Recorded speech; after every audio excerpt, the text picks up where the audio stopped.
Siempre cuando vimos petroglifos con distintos diseños y dibujos, nos preguntamos qué habrán querido decir nuestros ancestros, qué clave encierra, qué historia encierran estos petroglifos. Resulta ser que el descubrimiento de objetos neolíticos o edad del bronce temprana que presentan patrones que están asociados a fenómenos del Z-Ping de alta intensidad proporcionan una posible explicación sobre el origen y el significado de estos antiguos símbolos elaborados por comunidades ancestrales. Verán, el doctor Anthony Peratt es experto en física del plasma. Este científico nos dice que el plasma es denominado el cuarto estado de la materia, porque sabemos que existe el estado sólido, el líquido y el gaseoso. Y el plasma constituye el 99,99% de la materia visible de lo que vemos en el universo. El Sol y las estrellas están constituidos por plasma. Se encuentran también en los rayos de tormenta, en las luces de neón y en las lámparas fluorescentes. El doctor Peratt ha estudiado durante décadas el plasma galáctico y en el curso de estos experimentos él descubrió que bajo ciertas condiciones las descargas del plasma dan origen a determinadas formas, con las que elaboró un catálogo de 84 figuras a las que él denominó la intabilidad de Peratt. Por allá en el año 2000 encuentra que estas 84 figuras, que estaban recién documentadas mediante modernos instrumentos que coincidían con figuras grabadas hace miles de años atrás, en obras rupestres por culturas de diversas latitudes, mediante la aplicación de sus conocimientos en física y una visión tridimensional de los fenómenos de este plasma a nivel planetario, intentaba establecer si el fenómeno como auroras boreales de gran intensidad pudieron inducir a las comunidades ancestrales a elaborar los registros que se encontraron de estas muestras.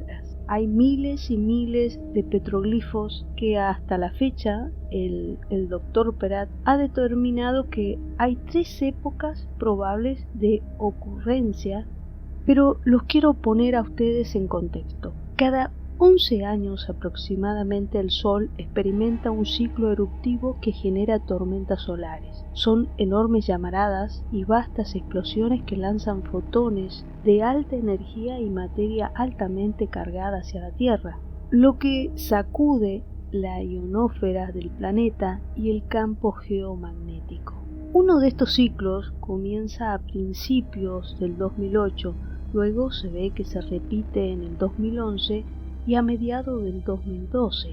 La Tierra, como se observa en esta figura, actúa como un imán rodeado por la magnetosfera, que actúa como un escudo que protege la vida orgánica del impacto directo de esta radiación que carga magnéticamente la atmósfera.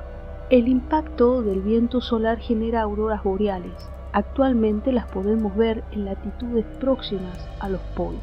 De acuerdo con el doctor Peratt, una tormenta solar de una magnitud mayor a la registrada permitiría observar estos fenómenos en latitudes más próximas a la línea del Ecuador. Las principales hipótesis que tiene sobre esta línea de investigación son que en el pasado pudieron ocurrir tormentas solares de magnitud de 2 a 3 veces mayor que las que conocemos, y que las comunidades ancestrales podrían haber presenciado estas intensas auroras y fantásticos diseños en el cielo. Y estas tormentas eléctricas de gran magnitud, a consecuencia de la intensa carga atmosférica, fueron vistas por nuestros ancestros. Este escenario pudo producir un intenso impacto psicológico y cambiar el entorno e inducir a algunas comunidades a grabar en la roca las imágenes que hoy observamos, pero ellos la vieron en el cielo. y las dejaron plasmadas en la roca, las cuales probablemente fueron relacionadas con seres sobrenaturales o deidades espirituales. El trabajo del Dr. Peratt no solo involucra el conocimiento del pasado de la humanidad, sino que estos registros legados por nuestros ancestros podrían permitirnos a nosotros anticiparnos a que en el futuro, en estos ciclos de tormentas solares de gran magnitud, podamos hacer un cálculo de cuándo podrían estas ocurrir.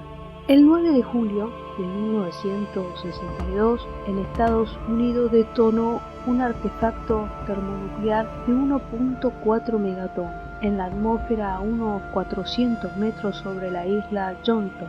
El evento generó un plasma cuya forma esférica se estiró a unos pocos minutos, y a medida que los iones y electrones del mismo fluían a lo largo del campo electromagnético de la Tierra, y luego ésta desembocó en una aurora artificial, que es la figura que vemos en este momento.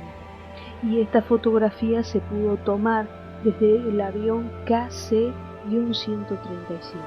Junto a esta aurora artificial se contactó deterioro de las comunicaciones de radio sobre una vasta área del Océano Pacífico. También descargas de rayos de destrucción de equipos electrónicos como satélites que monitoreaban a gran altura, y un pulso electromagnético que afectó circuitos de energía en lugares tan apartados como Hawái.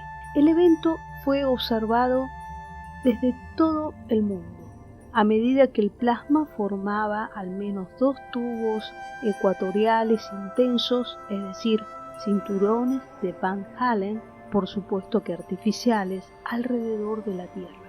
Estos anillos, que eran cilíndricos y toroides, que es como una rosquilla de plasma, contenían electrones relativamente, estaban delimitados por el campo magnético. Esta fuente de gran cantidad de radiación de ciclotón tenía una radiación que duró más de lo esperado y presentó una constante de composición de orden de 100 días. La radiación duró mucho más de lo esperado y presentó una constante de descomposición de orden de 100 días. Sin tener conocimiento, la humanidad ha visto por siglos la radiación de ciclotón en la nebulosa del Cangrejo. Los únicos mecanismos conocidos que generan esta radiación de ciclotón son los electrones, que inspiran cerca del campo magnético cercano a la velocidad de la luz.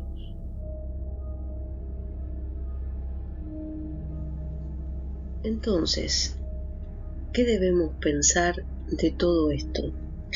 Que el descubrimiento de estas morfologías básicas de petrolíferos son las mismas que se vienen registrando en décadas y que son energía extremadamente alta. Esta contactación ha sido una ventana para develar el origen de estas aparentemente toscas y mal dibujadas y desordenadas figuras, que han sido encontradas en incontables lugares alrededor del mundo. Estos antiguos patrones podrían imitar y reproducir fenómenos de alta energía, tal como se había registrado sobre una imborrable pantalla de plasma. Muchos petroglifos, aparentemente dibujados hace varios milenios, muestran una descarga de plasma o una contrapartida de inestabilidad en una correspondencia mutua de uno a uno o superponiéndose. Lo más llamativo es que las imágenes grabadas en la roca son muy similares a las imágenes encontradas en experimentos de extrema densidad energética. No se observa ninguna otra morfología o patrón. La inestabilidad es aquella asociada con una columna que conduce corrientes intensas de plasma, las cuales experimentan deformaciones del tipo salchicha, como también hélice. Tal tipo de corriente podría haberse producido si el flujo solar hubiera incrementado 1 o 2 órdenes de magnitud respecto al orden de la magnitud actual, o si otra fuente de plasma ingresó en el sistema solar. La inestabilidad salchichas y hélices tienen lugar en el cíclico interior del plasma, torcidas por su propio campo magnético azimutal, producido por las corrientes intensas que conduce. La evolución de estas inestabilidades es bien conocida en un régimen que incluye el seccionamiento de columnas en un conjunto de plasma esferoides. Usualmente son 9, que contienen toroides de corriente azimutal, los campos magnéticos pinch originales. Los electrones son toroides de plasma, son relativamente producidos por rayos de radiación sincrotrón visible. Los plasmas calientes emiten radiación a través del espectro visible y del radio. Sin embargo, la emisión a menudo y no siempre tiene un origen térmico. Procesos de colisión también producen luz visible dentro de la columna cuya luminosidad varía con la intensidad de la corriente y los pulsos de corriente esporádicos. La luminosidad y la posición del observador en relación a la columna determina cuánta intensidad será vista. En lenguaje coloquial, la inestabilidad lineal consiste en un conjunto de esferoides y toroides. Son manchas brillantes con doble radiación dentro de los toroides, como antifaces, rasgos de narices pronunciadas acompañadas por los ojos. Hay otros patrones con formas más complejas, como X. Con corrientes en aumento, la inestabilidad entra en un régimen no lineal y caótico. El efecto es un rápido movimiento en el interior de las regiones pinch, formando así un conjunto de toroides. Estos están conectados con barra central que corre verticalmente a través de ellos. Las presiones extremas causan que los toroides sean aplanados y producen un disco con una configuración simple de escala de varas. La siguiente fase de la evolución es el torcimiento y el alargamiento de estos discos, los cuales finalmente comienzan a enrollarse hasta los bordes, produciendo una estructura similares a una copa. Y así las formas inestables de hongos, las más altas, hay copas que son como ánodos que convergen y se pliegan para producir un bulbo en el segmento superior de la columna rodeado por la copa y en proceso de cambio. Generalmente hay una mezcla de diferentes toroides en una misma columna. Hay tubulares, planos con forma de disco, conos, algunos están deformados, otros tienen forma de taza y algunas veces un toroide tubular simple, plano o distorsionado queda al centro mientras que los demás quedan en una parte más abajo o queda un cátodo semejante a una taza que está girando hacia abajo, hacia un término que puede ser como un plasma de membrana. Las barras más simples, en todos los casos, se presentan en el centro del conjunto desde arriba hasta abajo.